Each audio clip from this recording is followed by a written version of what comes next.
Side ஸ்கேல்னு ஒரு table இருக்கும். அந்த டேபிள் வச்சு தான் நம்ம பார்ப்போம். இன்னைக்கு டெம்பரேச்சர் எவ்வளோ இருக்குன்னா 68. ஹைட்ரோமீட்டர், தெர்மாமீட்டர் டெம்பரேச்சர் எவ்வளோ இருக்குமா அந்த டெம்பரேச்சருக்கு இங்கே எவ்வளோ ரீடிங்கோ அதான் இன்னைக்கு அதோட ஸ்ட்ரென்த் எவ்வளோ சூடு சாப்பிட்டு 68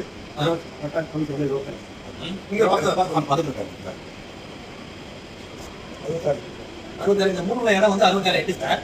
டெம்பரேச்சர் வந்து 92 டிகிரி டெம்பரேச்சர் தெர்மாமீட்டர் 92 டெம்பரேச்சர்ல 3 இடம் பார்த்தா அதோட ஸ்ட்ரென்த் 25.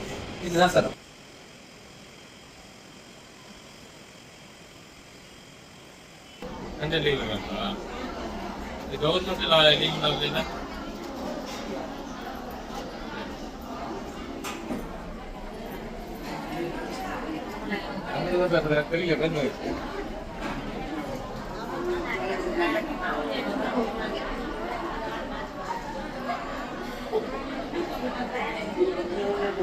அதான் நான் முன்னாடியே எல்லாம் சொன்ன மாதிரி இந்த துறையோட ஸ்டார்டிங் டு பாட்டம் வரைக்கும் தெரிஞ்சுக்கணும்னு நான் நினைக்கிறேன்.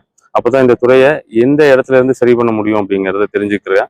ஸோ அதுக்காக இந்த டிப்போவில் போனோம். ஒரு நேற்று முந்தான டிப்போ போனோம். இன்னைக்கு இந்த மேனுஃபேக்சரிங் யூனிட் வரணும். இங்கே என்னென்ன ப்ராசஸ் இருக்கு, இந்த ப்ராசஸ் எப்படி வருது, இது சரியா வருதா, இங்கே வேலை செய்யக்கூடிய தொழிலாளர்கள் முறையாக பராமரிக்கிறாங்களா, அவங்களுக்கான உணவுல இருந்து அவங்களுக்கான பாதுகாப்பு உபகரணங்கள்ல இருந்து எப்படி இருக்கு, அதே மாதிரி இங்கே வேற ஏதாவது முறைகேடுகள் நடக்குதா, இங்க இருக்க லிக்கர் வேற ஏதாவது வழியில வெளியே போகுதா, ஸோ இது எல்லாமே வந்து பரிசோதனை பண்றது தெரிஞ்சுக்கிறக்கும் வந்து இது எங்கெங்கெல்லாம் தெரிய வருதோ அங்கங்கெல்லாம் உடனடியாக நடவடிக்கை எடுத்து, ஏன்னா இது வந்து பாத்தீங்கன்னா அவங்க ரொம்ப வருஷமா பழகின ஒரு விஷயம். அதனால அவங்களால திடீர்னு அதை ஏத்துக்க முடியல. ஆனாலும் இது ரொம்ப கடுமையான குற்றம். கடுமையா வந்து இதை வந்து அரசு வந்து எதிர்க்குது. இது வந்து எந்த ஒரு கன்சியூமரோட பணத்தையும் யாருமே தனிநபர்கள் யாரு கைக்கும் போகக்கூடாதுங்கிற நோக்கத்துலதான் இவ்வளோ இந்த மாறுபாடுகள் எல்லாத்தையுமே இங்க கொண்டு வந்தோம்.